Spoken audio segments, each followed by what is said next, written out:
క్రీస్తునందు చేరవలసినటువంటి ప్రియులైన దేవుని పిల్లలందరికీ యేసుక్రీస్తు వారి అతి శ్రేష్టమైన నామములో నా ప్రత్యేకమైన వందనాలు తెలియజేస్తా ఉన్నాను. అలాగే ఒక మంచి వాతావరణాన్ని మనకు అనుగ్రహించి విలువైన కొన్ని సంగతులు నేర్చుకోవడానికి తండ్రి అయినటువంటి దేవుడు మనకిచ్చినటువంటి ఈ గొప్పదైన భాగ్యానికై తండ్రి అయినటువంటి దేవునికి ప్రభు అయిన క్రీస్తు వారి పేరట నా కృతజ్ఞతాస్తుతులు చెల్లిస్తూ ఉన్నాను. ప్రియులారా, ఈరోజు ఒక ప్రాముఖ్యమైన సంగతిని గురించి దేవుని గ్రంథాల నుంచి మనం పరిశోధనతో తెలుసుకుందాం.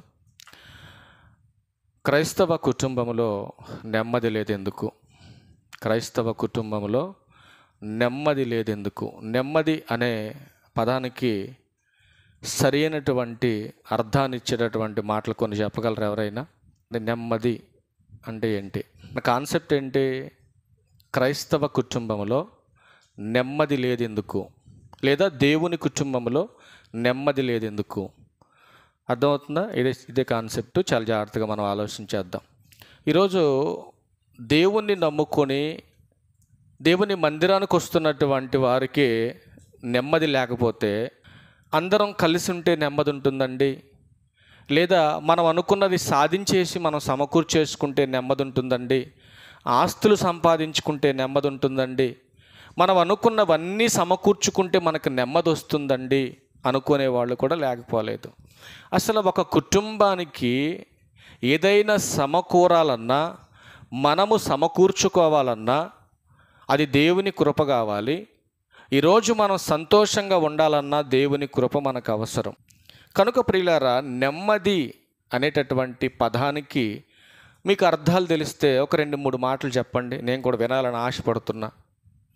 సహజంగా మీ మైండ్లో మీకు రన్ అవుతున్నది, మీరు ఆలోచించినటువంటిది నెమ్మది అనగా ఏంటి? మీకు తెలిసింది చెప్పండి. కింద కూర్చున్న వాళ్ళు చెప్పండి, కుర్చీలో వాళ్ళొద్దు కానీ. నెమ్మది అంటే అర్థం ఏంటి? సమాధానంగా ఉండటమా? అవునా? ఓకే, బాగుంది. నెక్స్ట్ మీరు వెనకాల వాళ్ళు చెప్పండి తల్లి. నెమ్మది అంటే ఏంటి? నెమ్మది అంటే తగ్గించుకోవటం. దేవుని కుటుంబంలో కానీ, క్రైస్తవ కుటుంబంలో కానీ, సంఘములో కానీ, యావత్ కుటుంబం,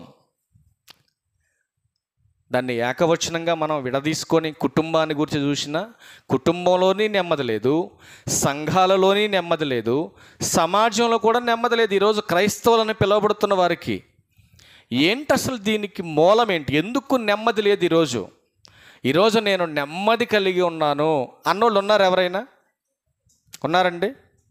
ఈరోజు నెమ్మది లేదు ఎందుకు అంటున్నా నేను. ఇప్పుడు 23వ కీర్తన మీకు చదివించాను, చక్కగా చదువుకున్నారు మీరు. నేను అడిగే ప్రతి క్వశ్చన్కి ఆన్సర్ ముందుగానే మీకు రివీల్ చేస్తున్నాను నేను. మీరు దాన్ని పాయింట్అవుట్ చేసుకుంటున్నారో లేదో అది మీ విజ్ఞతకే విడిచిపెడుతున్నాను నేను. భక్తుడైనటువంటి దావీదు గారు ఒక రాజు స్థానములో ఉన్నటువంటి ఆయన మాట్లాడుతున్నటువంటి యథార్థతతో కూడినటువంటి కొన్ని వాస్తవ సంఘటనలు ఈ సమాజానికి తెలియపరచడానికి దేవుడు 23వ కీర్తనలో చాలా భవిష్యత్తును గూర్చినటువంటి ఆధారం కలిగిన మాటలు నేర్పిస్తున్నాడు. ఇప్పుడు నెమ్మదికి పర్యాయ పదాలు చెప్పమంటే ఒకళ్ళేమో సమాధానం చెప్పారు, మరొకళ్ళేమో తగ్గించుకోవటం అని చెప్పారు. కనుక ప్రియులారా, నెమ్మది అనే పదానికి వచ్చేసరికి మొదటి మాట పర్యాయ పదంగా ఏం కనపడుతుందంటే, మొదటి అర్థం ఏం కనపడుతుందంటే జాగ్రత్త అని మాట్లాడుతున్నాడు. జాగ్రత్త. నెక్స్ట్ మాట మాట్లాడుతున్నాడు శాంతం. ఇవన్నీ పాయింట్ చేసుకోవాలి మీరు జాగ్రత్తగా. నెమ్మది అనే పదానికి అర్థాలు జాగ్రత్త, శాంతం, నిదానం, మెల్లగా అనే పదాలు కనపడుతున్నాయి దానికి. దేవుని కుటుంబంలో నెమ్మది లేదెందుకు అనే ఈ కాన్సెప్ట్లో ఏమేమి లేదని మనకు కనపడుతుందంటే, ఒకటి జాగ్రత్త లేదు, రెండవది శాంతం లేదు, మూడవది నిదానం లేదు, నాలుగవది మెల్లగా అనే పదం మాట్లాడుతున్నాడు. అసలు ఎందుకు ఈ 4 లక్షణాలు కలిగినటువంటి నెమ్మది క్రైస్తవ కుటుంబంలో లేదు? మనం ఆలోచించవలసినటువంటి అవసరం ఉంది. కనుక త్వరగా మనం దేవుని లేఖనాల్లోకి వెళ్ళి మనం పరిశోధన చేద్దాం. సామెతల గ్రంథం 9వ అధ్యాయం 6వ వచనం. ఎందుకు నెమ్మది లేదో మీకు ఇవన్నీ చూపిస్తున్నా, జాగ్రత్తగా రాసుకోండి ఇవన్నీ. సామెతల గ్రంథం 9వ అధ్యాయం. ప్రతిరోజు మీ కుటుంబంలో నెమ్మది కనబడనప్పుడు ఈ 4 లక్షణాలు ఏవైతే మీలో కనపడుతున్నాయో, అది పురుషునిలో కానీ స్త్రీలో కానీ కుటుంబ వ్యవస్థలో మీకు కనపడుతున్నాయో, కనబడినప్పుడు ఈ మాటలు దగ్గర పెట్టుకొని మీరు చూసుకోవాలి. ఎందుకు మా కుటుంబంలో నెమ్మది లేదు అనే క్వశ్చన్ వేసుకున్నప్పుడు వెంటనే ఈ రిఫరెన్స్లు నీకు గుర్తు రావాలి. ఎందుకు లేదంటే ఎందుకు నెమ్మది లేదంటే, ఓహో దేవుడు చెబుతున్నట్టుగా మా కుటుంబంలో ఇవి లేవన్నమాట, దేవుడు చెబుతున్నట్టుగా దేవుని పట్ల ఇవి లేవన్నమాట, అందుకే మా కుటుంబానికి నెమ్మది లేదన్నమాట, అందుకే మా కుటుంబంలో శాంతి లేదన్నమాట, అందుకే మా కుటుంబంలో సమాధానం లేదన్నమాట, అందుకే మా కుటుంబానికి జాగ్రత్త లేదన్నమాట అనే సందర్భాలు మీకు గుర్తుకు రావాలనే ఇవన్నీ చెబుతున్నా. మరొక సందర్భాన్ని మీరు కూడా ఆలోచించగలిగితే, అసలు నెమ్మది లేకపోవటానికి కొన్ని రీజన్స్ ఉన్నాయండి. మళ్ళీ ఇవి కాకుండానే మరి కొన్ని పదాలు మీకు చెప్తున్నా. అసలు నెమ్మది లేకుండా ఉండటానికి మితిమీరిన అప్పులు. అప్పులున్నోడికి నెమ్మది ఉంటుందా? కడుపు నిండి అన్నం తినగలడా? ప్రశాంతంగా కూర్చోగలడా? హ్యాపీగా ఉండగలడా? ఒకటి అప్పులు చేయటం వలన, రెండవది మన స్థాహతను మించి ఆలోచనలు చేయటం వలన. ఇప్పుడు నీ ఆలోచన స్థాయి అంతా చిన్న ఆలోచన, ఇది చిన్న కుటుంబం, చిన్న ఆలోచనలో నువ్వు ఉండాలి. ఇప్పుడు అంబానీ అంత ఆలోచన చేసావనుకో, ఏమైనా ఉపయోగం ఉందా నీకు? ఉంటుందా? ఉండదు. రెండవది ఆలోచన.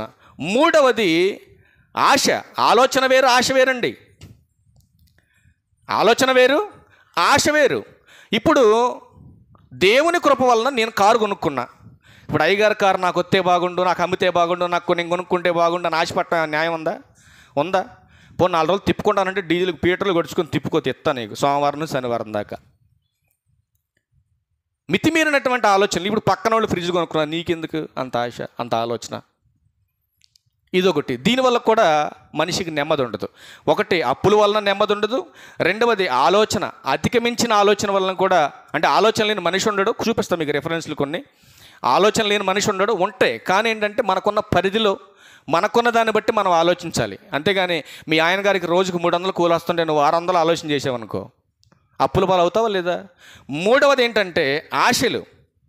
నీ ఆశ ఏంటి? నీ పరిధి వరకే నువ్వు ఆలోచించాలి, ఆశించాలి. కానీ నీ పరిధిని దాటి నువ్వు ఆశిస్తే వచ్చేస్తుందా? వస్తుందా? జరుగుద్ది ఏదన్నా నువ్వు అనుకున్నది? జరగదు. నెక్స్ట్ ఏం చెబుతున్నాడంటే ఆస్తుల వలన. ఇప్పుడు చాలామంది ఏమనుకుంటారంటే బాగా ఆస్తులు ఉంటే మాకు నెమ్మది వచ్చేస్తుంది అనుకుంటున్నారు. ఇప్పుడు అధికముగా ఆస్తులు ఉండటం వల్ల నెమ్మది ఉంటుందా? మీరు చెప్పండి. ఒక పెద్ద అయినా 1 నిమిషానికి ఎంత కలెక్ట్ అవుతుంది నాన్న ఆయన అకౌంట్లో మనీ?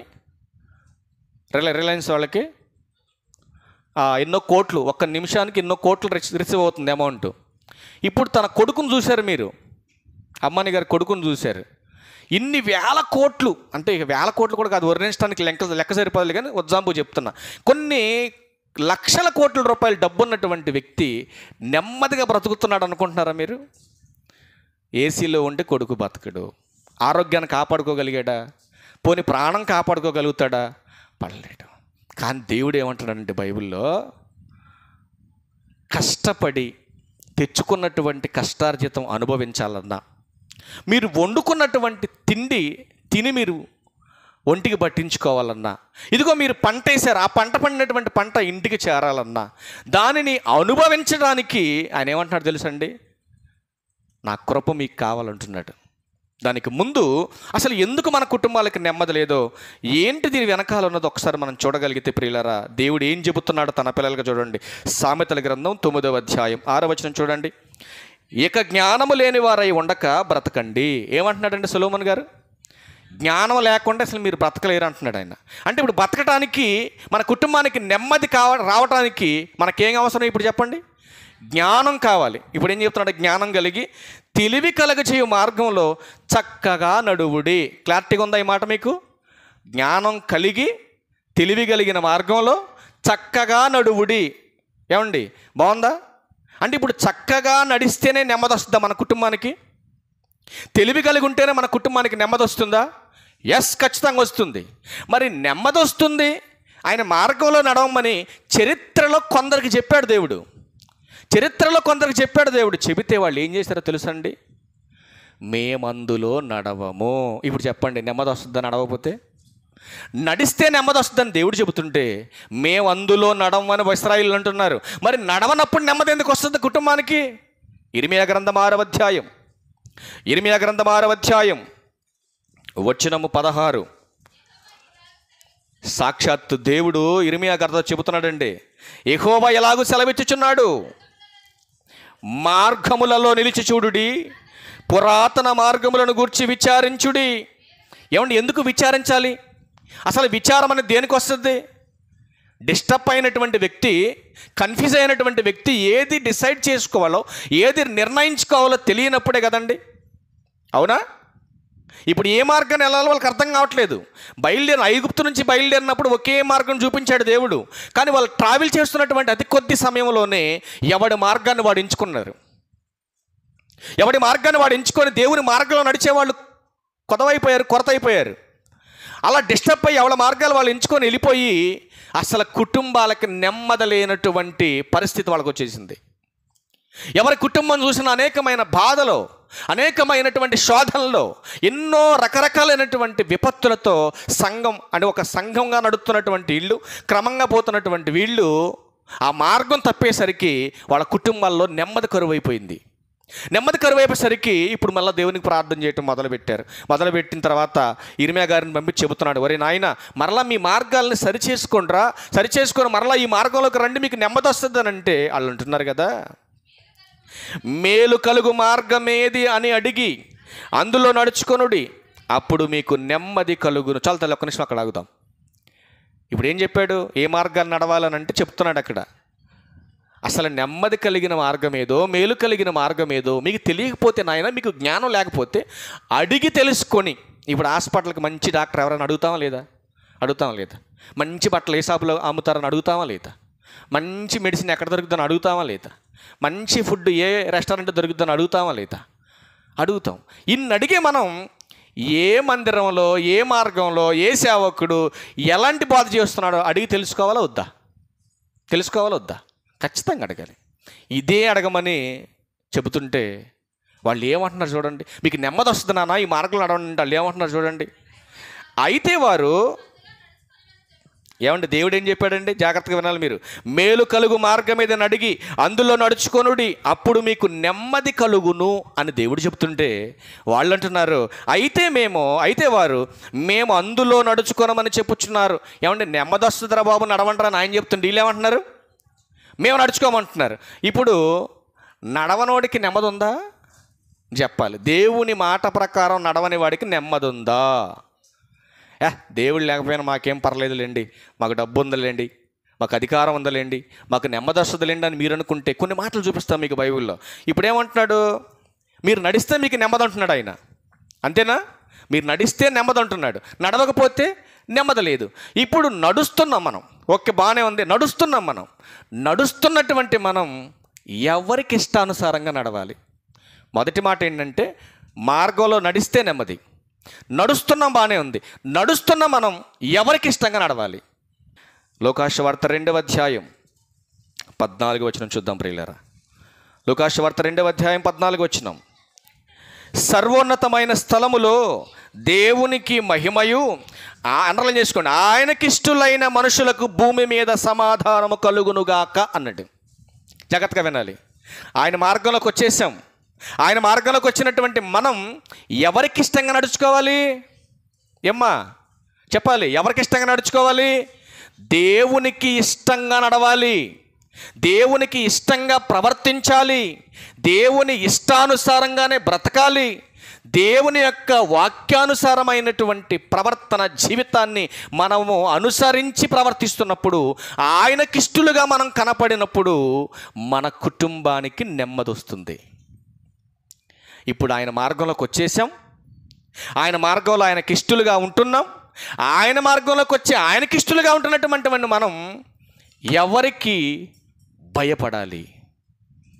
ప్రతి పాయింట్ జాగ్రత్తగా రాసుకోవాలి మీరు. ఆయన మార్గంలోకి వస్తే నెమ్మది ఉంది, ఆ మార్గంలో ఆయనకిష్టంగా బ్రతికితే నెమ్మది ఉంది. ఆయన మార్గంలో ఆయనకిష్టులుగా ఉన్నటువంటి మనం ఎవరికి భయపడితే నెమ్మది వస్తుంది. ఇప్పుడు మార్గంలోకి వచ్చాం, బాగానే ఉంది, ఆయనకి ఇష్టంగా బ్రతుకుతున్నాం, బాగానే ఉంది. మరి ఆయనకి ఇష్టంగా బ్రతుకుతున్నటువంటి మనం, ఆయన మార్గంలో ఉన్నటువంటి మనం మరి ఆయనకే భయపడాలి కదండి. ఇప్పుడు చెప్పండి, దేవునికి భయపడుతున్నావా, దయ్యానికి భయపడుతున్నావా? గుండెమే చేసుకొని చెప్పు. ఇప్పుడు నీ కుటుంబానికి ఎందుకు నెమ్మది లేదు ఇప్పుడు చెప్పు నాకు, చెప్పండి. ఆయన మార్గంలోనే ఉన్నావు, ఆయనకి ఇష్టంగానే ఉన్నావు. మరి ఆయనకి ఇష్టంగా ఉన్న నీవు ఎవరికి భయపడాలి భూమి మీద? దేవుడు కూడా అదే అడుగుతున్నాడు. నా పిల్లలైన మీరు నాకు భయపడాలి. ఆడేవాడు బచ్చగాడు, ఆడికి భయపడతారేంటి? ఆడేమన్నా ఆకాశం చేశాడా, భూమిని చేశాడా, సముద్రాలను చేశాడా, సకల జీవరాశులు చేశాడా? ఏం చేశాడు వాడు? ఏమిచ్చాడు నీకాడు? ఇప్పుడు చెప్పండి, ఆయన మార్గంలోకి వచ్చాం, ఆయనకి ఇష్టలుగా బ్రతుకుతున్నటువంటి మనం ఎవరికి భయపడాలి? తీయండి ఒకసారి కీర్తనల గ్రంథం 25వ అధ్యాయం. కీర్తనల గ్రంథం 25వ అధ్యాయం 12వ వచనం ప్రియులరా. 25వ అధ్యాయం. యెహోవా యందు భయభక్తులు గలవాడెవడు? అందరూ నడుస్తారు మార్గంలో, అందరూ ఆయనకి ఇష్టంగా ఉన్నట్టు కనపడతారు. కానీ ఎవడు దేవుని యందు భయభక్తులు గలవాడో వాడు కోరుకొనవలసిన మార్గమును ఆయన వానికి బోధించును, అతని ప్రాణం నెమ్మదిగా ఉండును. అంత మాత్రమే కాదు, అతని సంతానం భూమిని స్వతంత్రించుకొనును అన్నాడు. సరే, ఎంత బాగుందో! ఆయన మార్గంలోకి వచ్చిన నువ్వు ఆయనకి ఇష్టంగా బ్రతుకుతూ ఆయన యందు మాత్రమే భయం భక్తి కలిగి నువ్వు కనుక బ్రతికితే నీ కుటుంబము నెమ్మది కలిగి ఉంటుంది. నువ్వు కాకుండా నీ తర్వాత పుట్టబోతున్నటువంటి నీ పిల్లలు ఈ భూమిని స్వతంత్రించుకుంటారంటే వాళ్ళకి ఆయుష్ను పెంచుతున్నాడు దేవుడు. ఎక్కడి వరకు క్లారిటీ వచ్చిందా? ఇప్పుడు చెప్పండి, మన కుటుంబంలో నెమ్మది ఎందుకు లేదు అంటే, నెమ్మది అంటే మీకు అర్థం కాదేమో. ఎందుకు మన కుటుంబంలో నిదానం లేదు, నెమ్మది లేదు, శాంతి లేదు, సంతోషం లేదు, సమాధానం లేదు? ఇప్పుడు చెప్పండి, ఎందుకంటే మార్గంలో ఉన్నాం కానీ దేవునికి ఇష్టంగానే అనుకుంటున్నాం కానీ ఆయనంటే భయం భక్తి మనకు లేదు. ఒకవేళ భక్తి ఉందేమో కానీ భయం లేదు. ఎందుకు లేదని చెప్పానంటే, నిజంగా భయం అనేది నీకుంటే, నిజంగా దేవుడంటే భక్తి నీకుంటే మన ప్రవర్తన మార్పు కనపడదు కదండి. మన ప్రవర్తనలో మార్పు కనపడాలి కదండి. సరే, అక్కడ వరకు బాగానే ఉంది, వదిలేద్దాం. ఇప్పుడు చెప్పిన 3 మాటలు చెప్పండి, టక్కన ఇంకో మాటలకు వెళ్దాం. నీ కుటుంబానికి నెమ్మది కావాలంటే ఏం చేయాలి? ఆయన మార్గంలో నడవాలి, ఆయనకి ఇష్టంగా ఉండాలి. కాన్సెప్ట్ మర్చిపోతున్నారు. ఆయన మార్గంలో ఉండాలి, ఆయనకి ఇష్టంగా ఉండాలి, ఆయన యందు భయభక్తులు కలిగి ఉండాలి. మళ్ళా ఇంకో క్వశ్చన్ ఉంది.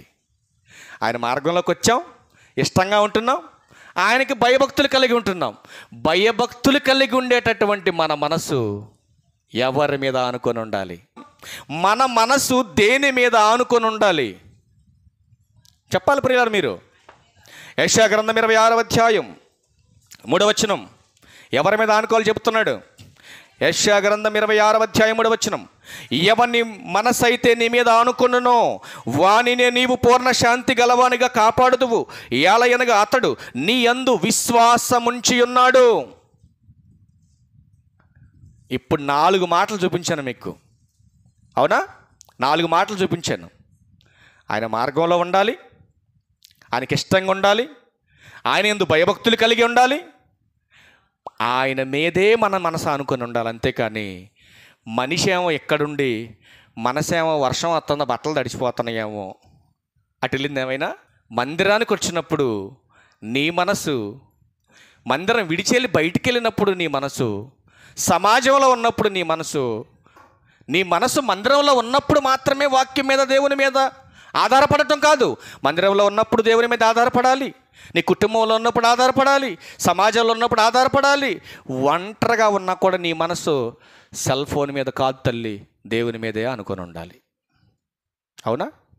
ఇప్పుడు ఎన్ని మాటలు చెప్పాను? 4 మాటలు. ప్రతిదానికి ఎందుకు నొక్కి మళ్ళీ వెనక్కి వెళ్ళి ముందుకు తీసుకొస్తున్నా? ఎందుకంటే మనిషికి మర్చిపోయే స్వభావం ఉంది. అందుకే గుర్తు చేస్తున్నా. లాస్ట్ ఎన్నో చెప్పను, 10 మాటలు చెప్తాను మీకు, 10 మాటలు అడుగుతాం మళ్ళీ లాస్ట్లో చెప్పాలి మీరు. ఓకేనా? నీ దగ్గర ఉన్నా లేకపోయినా, డబ్బున్నా లేకపోయినా, చదువున్నా లేకపోయినా, ఏదున్నా లేకపోయినా ఆయన మార్గంలో ఉండి, ఆయనకి ఇష్టంగా ఉండి, ఆయన యందు భయభక్తులు కలిగి నీ మనసు ఆయన మీద ఆనుకుంటే అని చెబుతున్నాడు. అసలు ఇవన్నీ ఇవ్వనటువంటి నెమ్మది నేను ఇస్తా నీకు అంటున్నాడు దేవుడు. ఎప్పుడు ఇస్తావు దేవా అంటే, నువ్వు అనారోగ్యంలో ఉన్నప్పుడు నీకు నెమ్మదిస్తాను నేను. ప్రాణం పోయే పరిస్థితి నీకు వస్తే నీకు నెమ్మదిస్తాను. 119వ కీర్తన 119వ కీర్తన దగ్గరికి వెళ్ళండి. 2 మాటలు చూపిస్తాను అందులో మీకు. 119వ కీర్తన 50వ వచనం చూద్దాం ప్రియులారా. చదవండి. నీ వాక్యము నన్ను బ్రతికించి ఉన్నది, నా బాధలో ఇదే నాకు నెమ్మది కలిగించుచున్నది. అందుకే వాక్యం చేత దేవుడు ఏమని హెచ్చరిస్తుందంటే, ఇదిగో నాయన, నీకు బాధ వచ్చిందా, నీ ఆస్తులు నీకు నెమ్మదినివ్వవు, నీ బంధుబలగం నీకు నెమ్మదివ్వదు, నీ అధికారం నీకు నెమ్మదివ్వదు. ప్రశాంతమైనటువంటి వాతావరణం, శాంతమైనటువంటి జీవితం నీకు కావాలంటే నా వాక్కు మాత్రమే నీకు నెమ్మదిస్తుందంటూ 165 ఏం చెప్తున్నాడు చూడండి. 165 ఒక మాట, 165 ఇదే 119వ కీర్తనలో 165 వచనంలో చూడండి. నీ ధర్మశాస్త్రమును ప్రేమించు వారికి ఎంతో నెమ్మది కలదు. అబ్బా, ఎంత బాగుందండి మాట. వాక్యాన్ని ప్రేమించే వాడికి నెమ్మది వస్తుంది. మరి వాక్యమే వద్దనుకొని తిరిగేవాడికి ఉందా నెమ్మది? చెప్పాలి మీరు.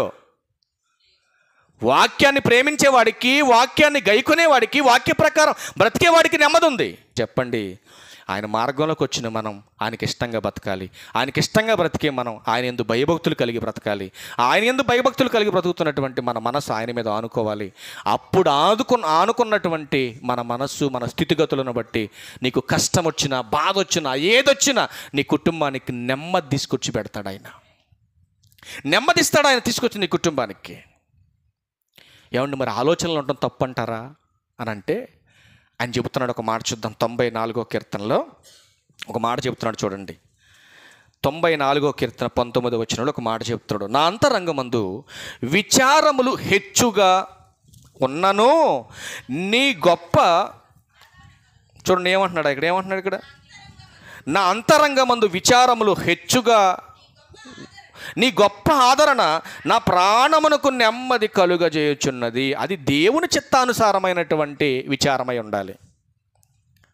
అంతేకాకుండా దేవునికి విరుద్ధంగా నువ్వు ఆలోచన చేసి, దేవుని వాక్యానికి భిన్నమైనటువంటి ఆలోచన చేసి, దేవుణ్ణి పక్కన పెట్టి, దేవుని మందిరాన్ని పక్కన పెట్టి, దేవుని జ్ఞానాన్ని విడిచిపెట్టి ఏదో సాధించాలి, ఏదో సంపాదించాలని నువ్వు పరుగులెడితే ఏంటి దానివల్ల లాభం అంటున్నాడు దేవుడు.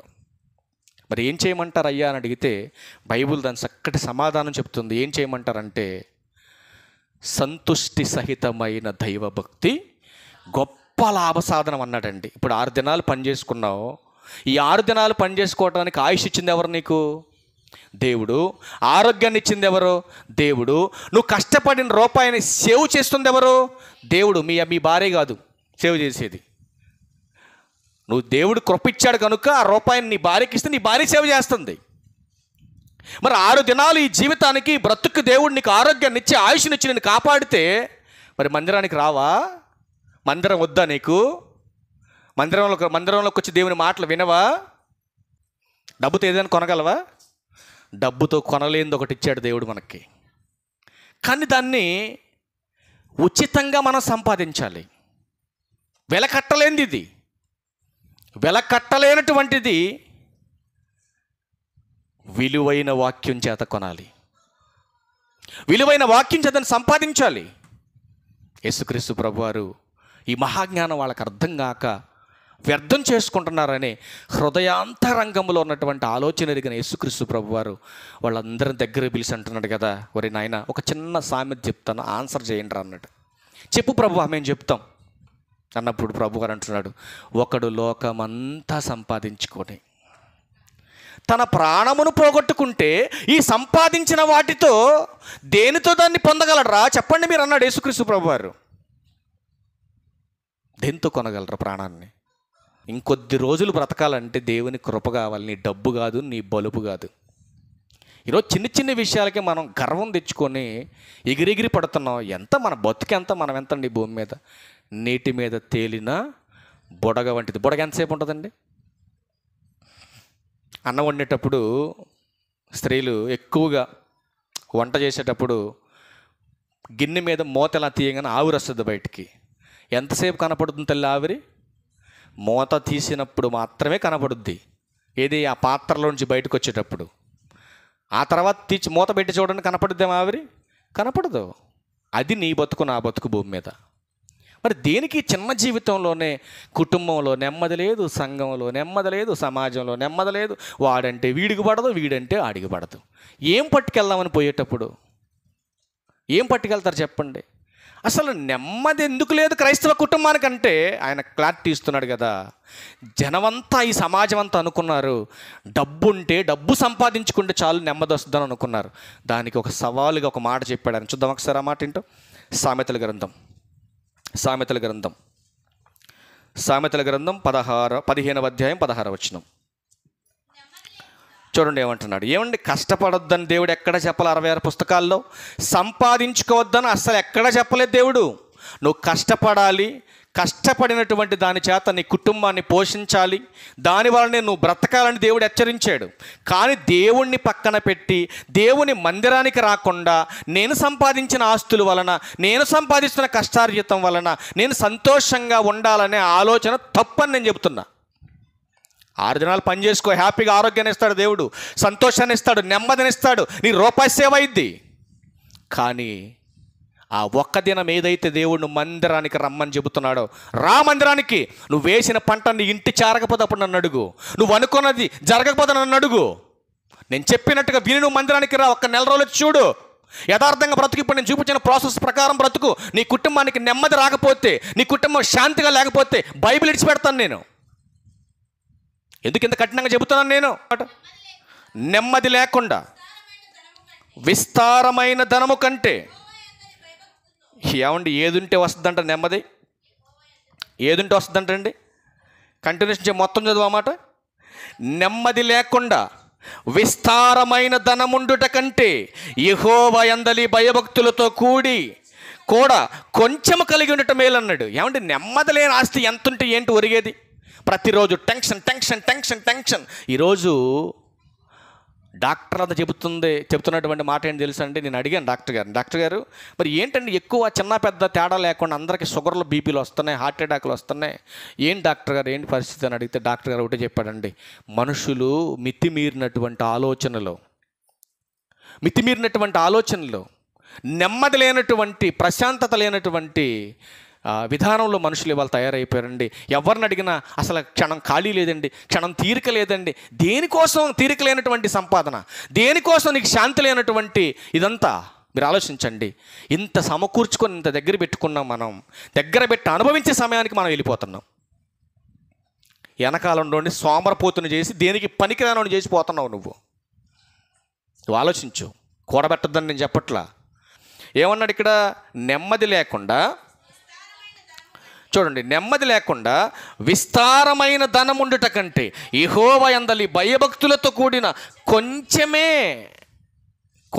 శ్రేష్టం అంటున్నాడు. ఉన్నదాంట్లో తృప్తిపడు. ఆదివారం ఆరాధనకు వచ్చి కూర్చో, దేవుని మాటలు విను, నీ కుటుంబానికి నెమ్మది వస్తుంది, మేలు వస్తుంది, శాంతి వస్తుంది. ఇదే మాట ఒక ఆయన దగ్గరికి వచ్చి కొంతమంది డిస్కషన్ చేస్తున్నారు. వచ్చేసి మరి దగ్గర పడుతుంది, మన సమయం దగ్గర పడుతుంది, యెరూషలేము దేవాలయానికి వెళ్ళిపోవాలి, మనకు ఒక పండగ వాతావరణం వచ్చేస్తుంది రాజుగారు, మరి అర్జెంటుగా మనం అందరం రెడీ అయిపోవాలి, మరి ఇక్కడ నుంచి మనం ఇప్పుడు బయలుదేరితేనే తప్ప మనం అక్కడ చేరలేము, మరి మనం అందరం కూడా వెళ్ళాలని రాజుగారితో అన్నప్పుడు రాజు సంతోషపడ్డాడండి. జనులు నా దేవుని మందిరానికి వెళ్దామని ఆయనతో అన్నప్పుడు ఆయన పడినటువంటి సంతోషాన్ని ఎలా వ్యక్తపరుస్తున్నాడో దాన్ని చూడటానికి ముందు ధనం ఉంటే నెమ్మది ఉందనుకున్నాడు. ఒక మాట చూపిస్తాను నేను ఇప్పుడు. యెషయా గ్రంథం 48వ అధ్యాయం 22వ వచనం. యెషయా గ్రంథం 48వ అధ్యాయం. దుష్టులకు నెమ్మది ఉండదని యెహోవా సెలవిచ్చుచున్నాడు. దుష్టులంటే ఎవరు? మరి అదొక పాయింట్ ఇక్కడ. మళ్ళా దుష్టులంటే ఎవరు?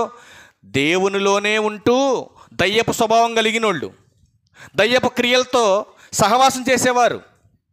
అందుకే ఇట్లాంటి దుష్టత్వపు ఆలోచనలు కలిగిన వాడికి అసలు నెమ్మది ఉండదు వాళ్ళ కుటుంబంలో. అందుకే ఉన్నదాంతో తృప్తి కలిగి దేవుని మీదే ఆధారపడి నువ్వు బ్రతకగలిగినప్పుడు దేవుడిని కుటుంబానికి నెమ్మదిస్తాడు. ఈ నెమ్మది నీకు కావాలంటే ఎలా వస్తుందో నీకు చూపిస్తాను. ఇప్పుడు చూద్దాం ఒకసారి. 122వ కీర్తన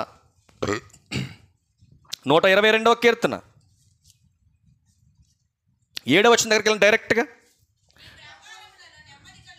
నీ ప్రాకారములో నెమ్మది కలుగునుగాక, నీ నగరులలో క్షేమముండునుగాక.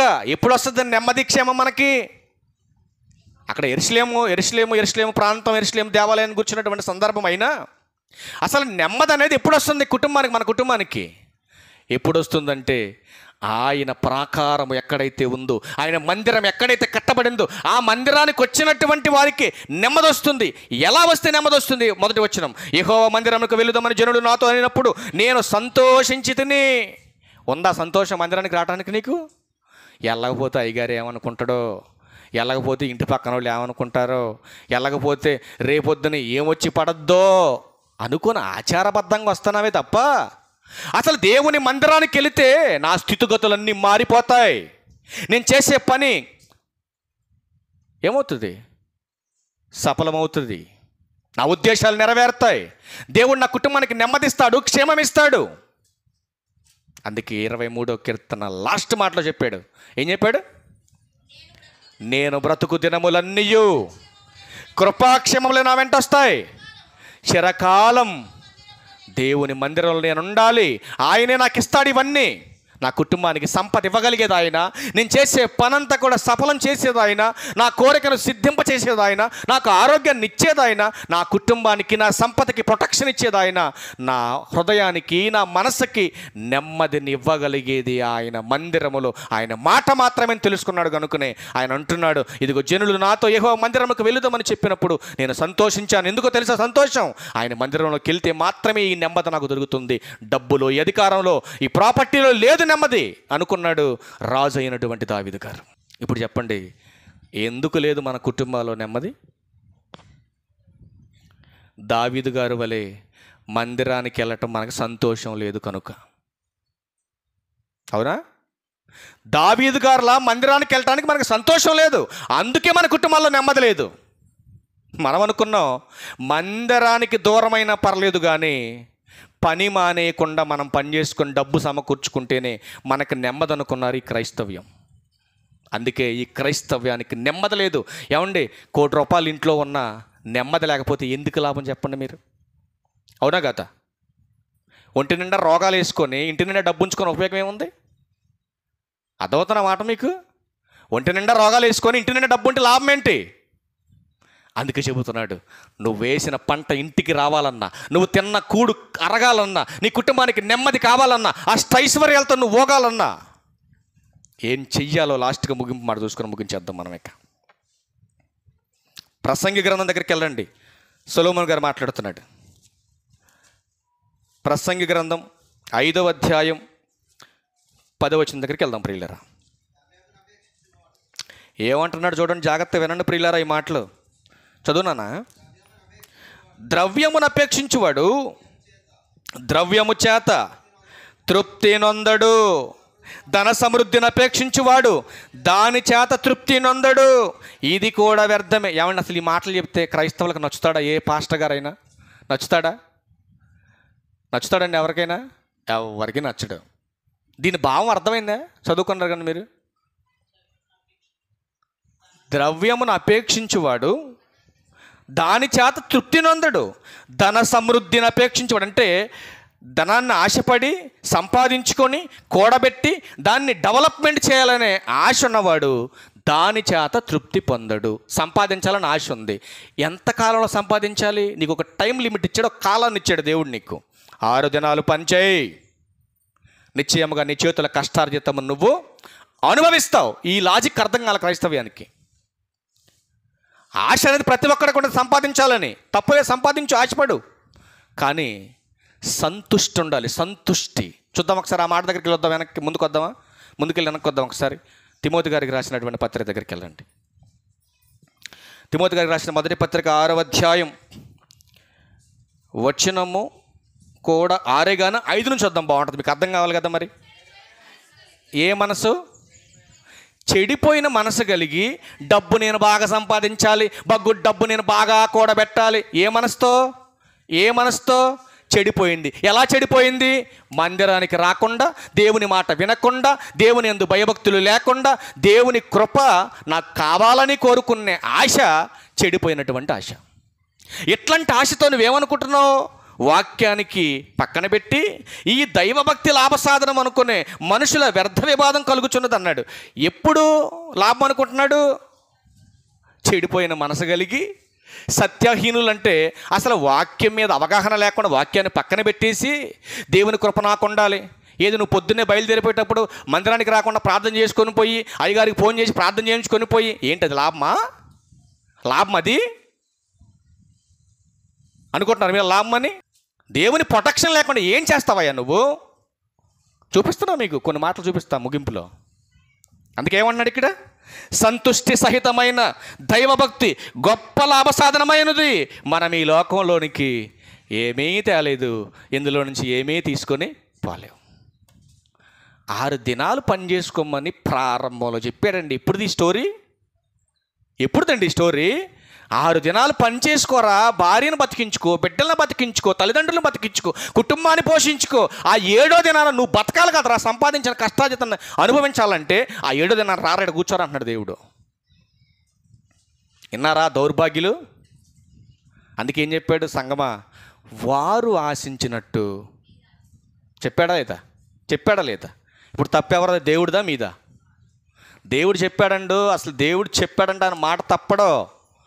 ఇప్పుడు వాళ్ళు ఆశించినట్టుగానే సంఘం కూడా ఏం చేస్తుంది? ఈరోజు బాప్తిస్మం పొంది మందిరానికి రాకుండా తిరుగుతున్నాం. ఎవరైనా వాక్యంతో చెప్పినా లేకపోతే ఇంకా వేరే రకంగా చెప్పినా నేనైతే సరి చేసుకుంటా. అసలు నేను ఎవరినేమన్నా ఏమో, ఒకవేళ నాలో ఈ లోపం ఉందేమో సరి చేయటానికి చెప్పాడేమో. హిజ్కియా గారి దగ్గరికి దేవుడు మరణ వార్తను పంపించాడు. సరి చేసుకున్నాడా? చచ్చిపోతానని చెప్తావేంటి, బుద్ధుంది అసలు నీకు, ఎల్లో అన్నాడు హిజ్కియా గారిని? ఏమన్నా అనలేదు. దేవుడు ఎప్పుడైతే మరణ వార్తను పంపించాడు, చచ్చిపోతావు నాయనా మొత్తం సదురుకోమని చెప్పాడు. కానీ ఏం చేశాడు? దానిని కూడా సంతోషంగా స్వీకరించి దేవునికి ప్రార్థన చేసుకున్నాడు. అంతేగాని ఏషియా ఒక మంచోడు కాదు, వీడు వారం లేనోడు, ఈ స్వార్థపరుడు, చచ్చిపోతారని చెప్తాడు ఏంటని తిట్టాడా? ఎక్కడా మాట మాట్లాడలా. బ్రతుకుని సరిదిద్దుకోమన్నాడు. అంతే. గర్వం వచ్చేస్తుంది హిజ్కియా గారిలో. ఆ తర్వాత 15 సంవత్సరాల ఆయుష్ని ఇస్తాడు, ఆ తర్వాత గర్వించాడు, ఆ తర్వాత చచ్చిపోయాడు. తర్వాత సబ్జెక్ట్ అది.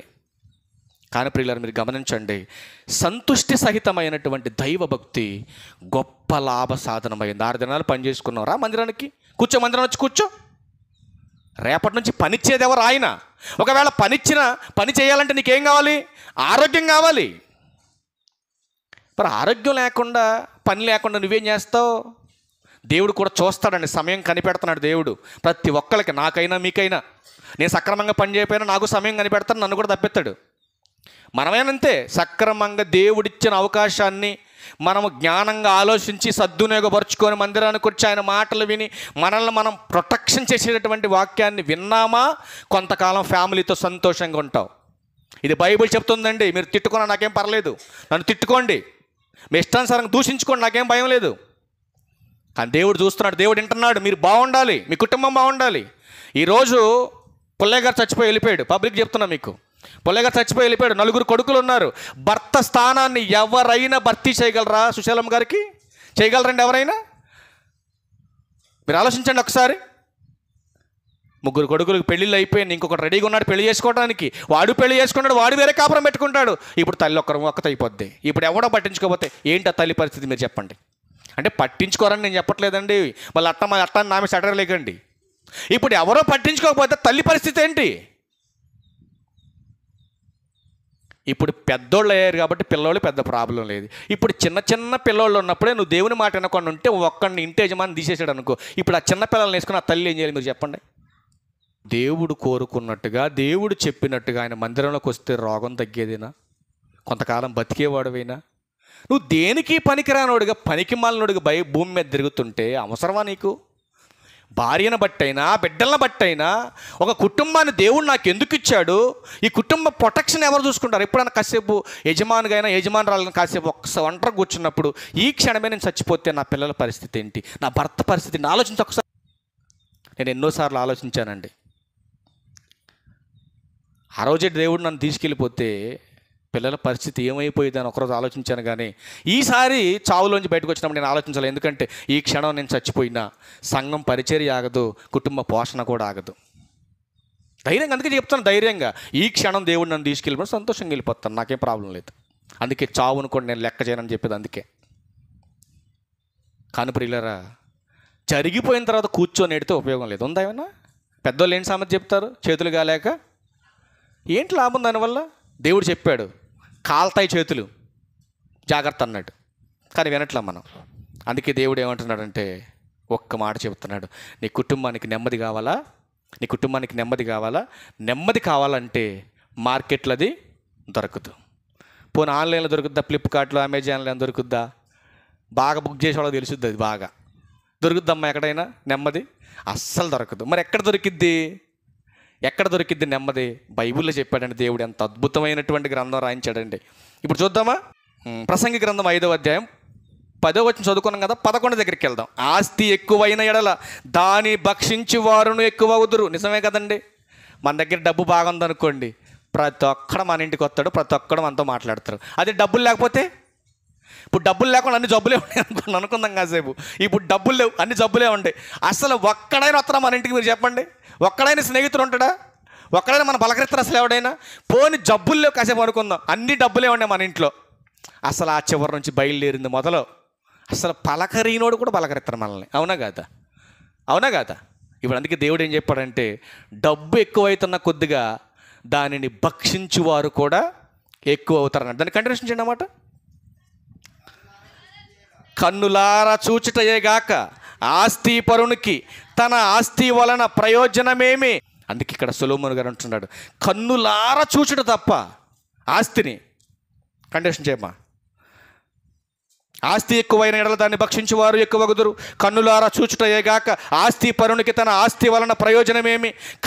జాగ్రత్తగా వినండి. కష్టజీవులు కొద్దిగా తినినను ఎక్కువగా తినినను సుఖ నిద్ర పోస్తారు. చూసారండి ఎంత బాగుంది ఇది?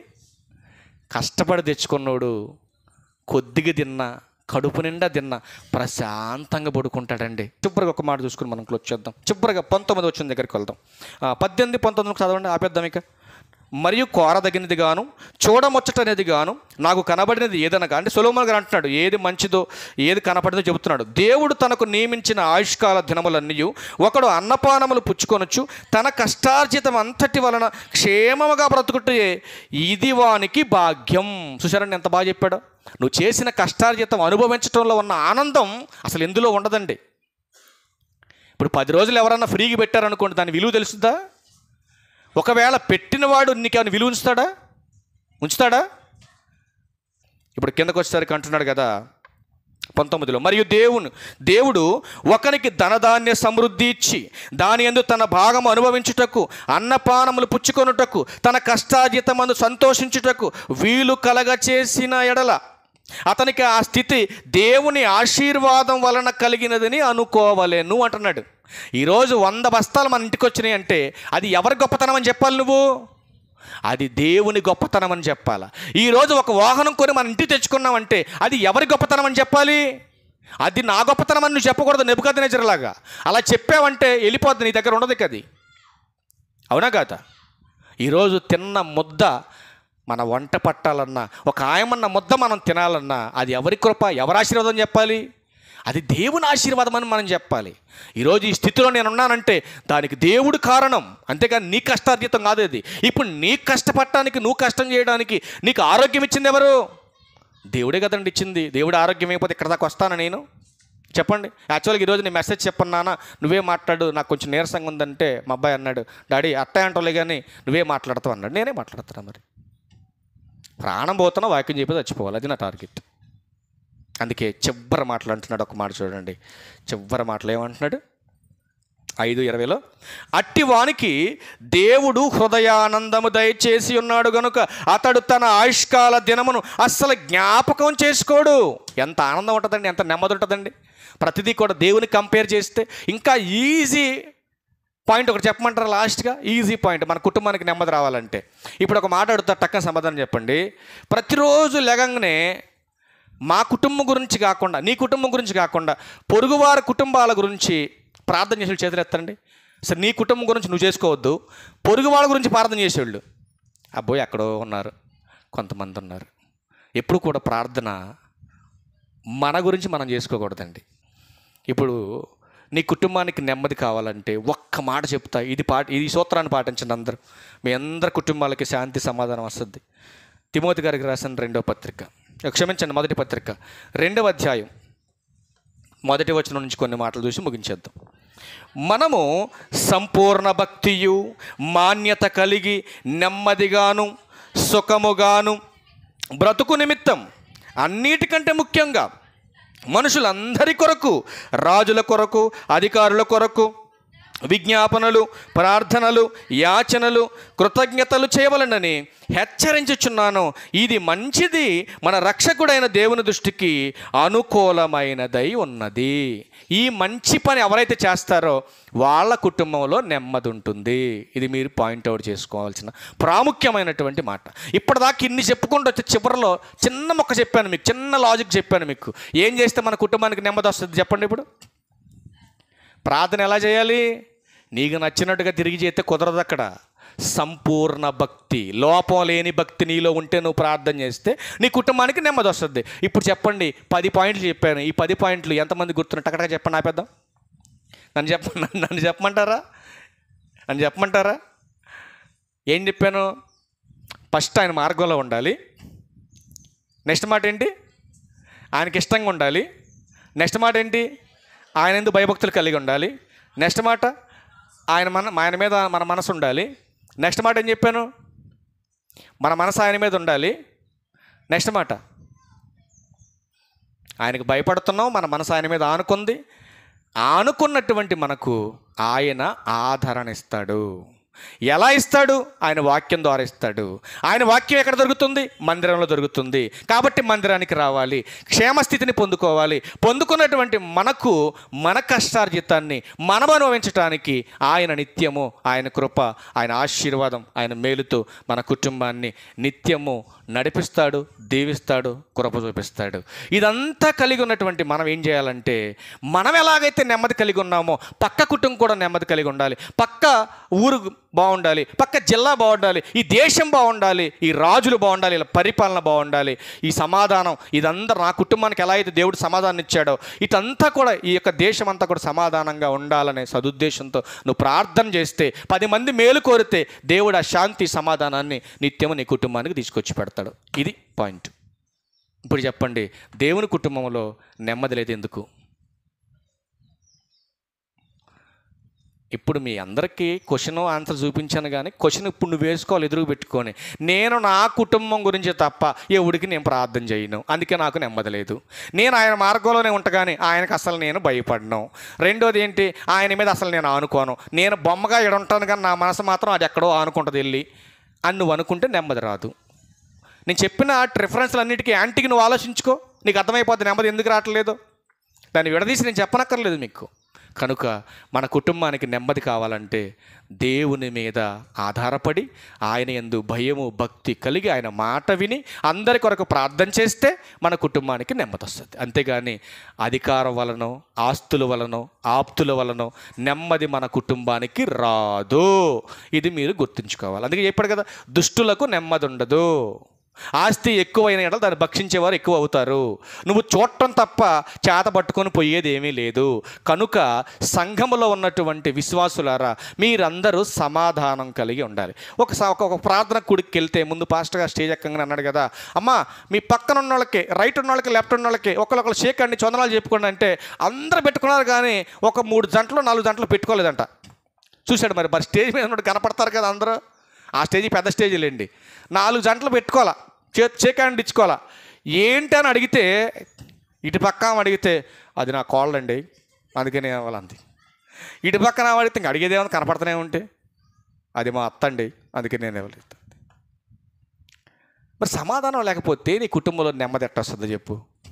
అత్త రుద్దేటప్పుడు గిన్నెగరాటేస్తుంది, కాళ్ళు ఉతికేటప్పుడు ఏమి ఇది గట్టిగా రాటేస్తుంది. ఇంక నెమ్మది ఎట్టొస్తుంది మీ కుటుంబానికి? అందుకే సమాధాన పడండి చచ్చేలోపు. ఏం పడాలి? సమాధాన పడండి చచ్చేలోపు. తప్పే ఉంది, పోయేదే ఉంది. నీ తల్లి అనుకో కాసేపు, నా కూతురు అనుకో కాసేపు, ఇప్పుడు నీ భర్తే కదా అరిస్తాడు, తప్పే ఉంది. మా ఆయనే కదా, మా ఆయన బంగారం అనుకో కాసేపు, పోతాయి ఎలకలది పోతాయి. పోను మీ ఆవిడ అరిచింది అనుకో, మా ఆవిడే కదా అరిచింది, నా బంగారం కదా అరిచింది అనుకో కాసేపు, పోతుంది. ఇవన్నీ ఎందుకుంటాయి?